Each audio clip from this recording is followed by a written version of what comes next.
آئین کے آرٹیکل 224 کی ذیلی آرٹیکل 2 اور عوام کے ووٹ کے حق سے انکار کر کے الیکشن کمیشن نے اس قدر سنگین مس کنڈکٹ کا مرتکب ہوا جس کا مداوع بھی نہیں ہو سکتا۔ الیکشن کمیشن کے ان غیر آئینی اقدامات کو کسی عدالت نے معاف بھی نہیں کیا، لیکن آخرکار سپریم کورٹ کے حکم کے تابع عام انتخابات کے لیے 8 فروری 2024 کی تاریخ مقرر ہوئی۔ مقررہ تاریخ پر عام انتخابات منعقد ہوئے، لیکن اس میں اس قدر بدترین بے قاعدگی اور بے ایمانی ہوئی کہ جس کا کوئی تصور بھی نہیں کر سکتا، اور یہ سب کچھ الیکشن کمیشن کی ایما پر ہوا۔ الیکشن کمیشن کی طرف سے قانون کی خلاف ورزیوں کے بارے میں حقائق سپریم جوڈیشل کونسل کے سامنے رکھتے ہوئے کہا گیا کہ پی ڈی ایم کی حکومت نے قانون منظور کیا جس کے تحت نااہلیت کے بارے میں عدالتی فیصلے کے خلاف نظر ثانی کا حق دیا گیا۔ تاحیات نااہلیت کی مدت 5 سال کر دی گئی اور الیکشن کمیشن کو صدر مملکت کے ساتھ مشاورت کے بغیر عام انتخابات کی تاریخ مقرر کرنے کا اختیار دے دیا گیا۔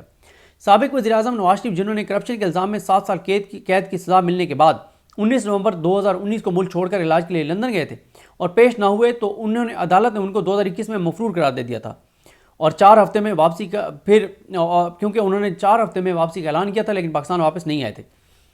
اس کے بعد 4 سال کی خود ساختہ جلاوطنی کے بعد ملک واپس آنے پر نواز شریف گرفتار نہیں ہوا اور 19 اکتوبر 2023 کو حفاظتی ضمانت بھی مل گئی، جبکہ قانون کے مطابق جب تک مفرور خود کو قانون کے حوالے نہیں کرتا اسے ضمانت نہیں دی جا سکتی۔ سپریم کورٹ کے 7 رکنی بینچ نے 9 جنوری 2024 کو 6-1 کی اکثریت سے اپنا پہلا فیصلہ واپس لے کر تاحیات نااہلی کے بارے میں عدالتی تشریح کو کالعدم قرار دے دیا اور قرار دیا کہ تاحیات نااہلی بنیادی حقوق کے خلاف ہے۔ یہ بھی قاضی فیصل صاحب نے فیصلہ ویسے دیا تھا، اس لیے اس کا ذکر کیا گیا۔ سپریم کورٹ کے فیصلے کی روح سے نئی قانون سازی کے مطابق تاحیات نااہلیت کی مدت 5 سال ہو گئی۔ اس فیصلے کی روح سے نواز شریف، جنہیں 2017 میں سپریم کورٹ نے پاناما کیس میں بددیانت اور بے ایمان قرار دے کر تاحیات نااہل کر دیا تھا، جھوٹا قرار دے کر تاحیات نااہل کر دیا تھا، الیکشن لڑنے کے لیے اہل ہو گیا۔ دوسری طرف شیطانی قوتوں نے الیکشن کمیشن کے گٹھ جوڑ سے پی ٹی آئی کے خلاف مکروہ مہم شروع کر دی۔ شکایت گزاروں کے یعنی وہ کہہ رہے ہیں، حلیم عادل شیخ صاحب کہہ رہے ہیں کہ ان کے جو لیڈر ہیں عمران خان کو اسلام آباد ہائی کورٹ کے احاطے سے رینجرز نے گرفتار کیا۔ سپریم کورٹ نے اس گرفتاری کو غیر آئینی قرار دیا۔ پی ٹی آئی قیادت کے بڑے حصے کو جیلوں میں ڈال دیا گیا اور جنہوں نے پی ٹی آئی سے تعلق ختم کیا انہیں چھوڑ دیا گیا۔ پی ٹی آئی کی مشکلات 9 مئی کے بعد مزید بڑھ گئیں اور پیمرا نے پی ٹی آئی قیادت سے متعلق نشریات جبکہ عمران خان کا نام لینے پر پابندی عائد کر دی۔ سوشل میڈیا کو سینسر کرنے کے لیے کوششیں تیز کر دی گئیں۔ پی ٹی آئی کے آن لائن تقریبات کے دوران ٹویٹر کو سلو کیا گیا، انٹرنیٹ کو سلو کیا گیا۔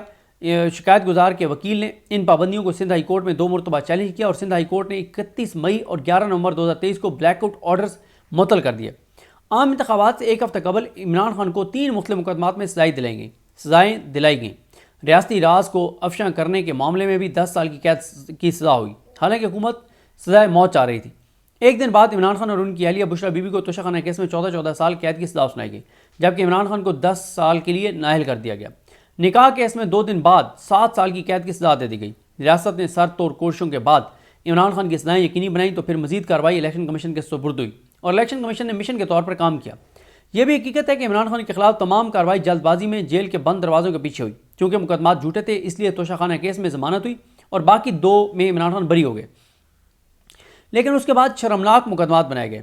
الیکشن قوانین کے مطابق عبوری اور حتمی نتیجہ مرتب کرتے وقت امیدوار یا ان کے نمائندگی کی موجودگی لازمی ہے، لیکن 8 فروری کو نتائج مرتب کرتے وقت پی ٹی آئی کے امیدواروں کے ایجنٹس کو سندھ پولیس اور قانون نافذ کرنے والے اداروں کے اہلکاروں نے باہر نکال دیا۔ حتمی نتائج پی ٹی آئی امیدواروں کی غیر موجودگی میں مرتب ہوئے اور بار بار کی شکایت اور درخواستوں کے باوجود الیکشن کمیشن نے کوئی قدم نہیں اٹھایا۔ الیکشن کمیشن نے 1985 کے عام انتخابات کے بعد پہلی مرتبہ بدنام زمانہ انتظامیہ بالخصوص اسسٹنٹ اور ڈپٹی کمشنرز کو ریٹرننگ اور ڈسٹرکٹ ریٹرننگ افسران مقرر کیا۔ بیوروکریسی کاغذات نامزدگی جمع کرنے سے لے کر نتائج مرتب کرنے اور کامیاب امیدواروں کا اعلان کرنے تک کے تمام مراحل میں شامل حال رہی، جبکہ روایتی طور پر یہ ذمہ داریاں ماتحت عدلیہ کو دی جاتی ہیں۔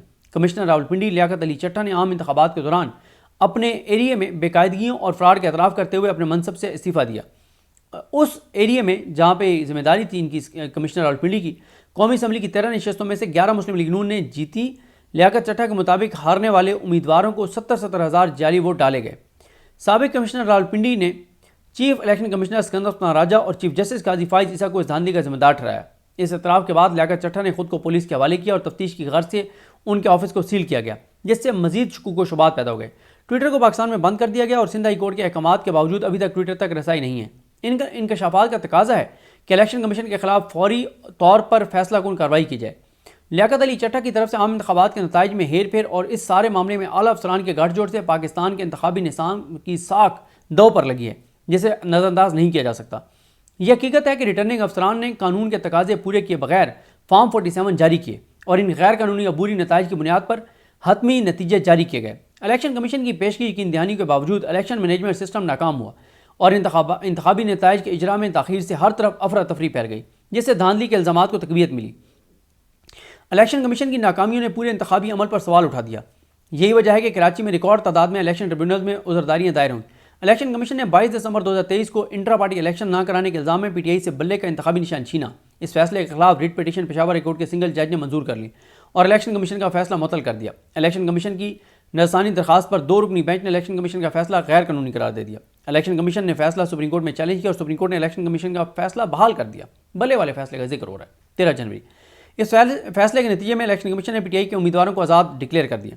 الیکشن کمیشن نے پی ٹی آئی کو قومی اور صوبائی اسمبلیوں کی 226 مخصوص نشستوں کے لیے نااہل کر دیا۔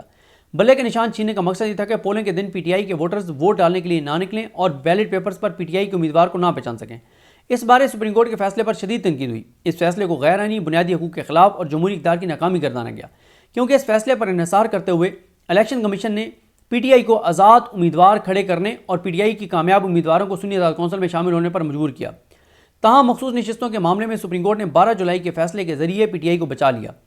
الیکشن کمیشن کے گھناؤنے عزائم سپریم کورٹ کے 12 جولائی کے 8 ججز کے اکثریتی فیصلے کے مختصر آرڈر سے ظاہر ہیں۔ اس آرڈر میں قرار دیا گیا کہ انتخابی نتائج کے انتخابی نشان نہ ہونے سے کسی سیاسی جماعت کے انتخاب میں حصے لینے کا آئینی اور قانونی حق ختم نہیں ہو جاتا، جبکہ چیف جسٹس قاضی فائز عیسیٰ اور جمال خان مندوخیل نے قرار دیا کہ الیکشن کمیشن نے انٹرا پارٹی الیکشن کے بارے اس عدالت کے فیصلے کی غلط تشریح کی اور غلط طور پر پی ٹی آئی کے امیدواروں کو آزاد ڈکلیئر کیا۔ جسٹس جائی افریدی نے قرار دیا کہ کاغذات نامزدگی میں جن امیدواروں نے پی ٹی آئی سے تعلق حلف نامہ دیا ہو اور پارٹی سے سرٹیفکیٹ جمع کیا ہو، وہ پی ٹی آئی کا امیدوار شمار ہوگا اور اسے آزاد امیدوار نہیں کہا جا سکتا۔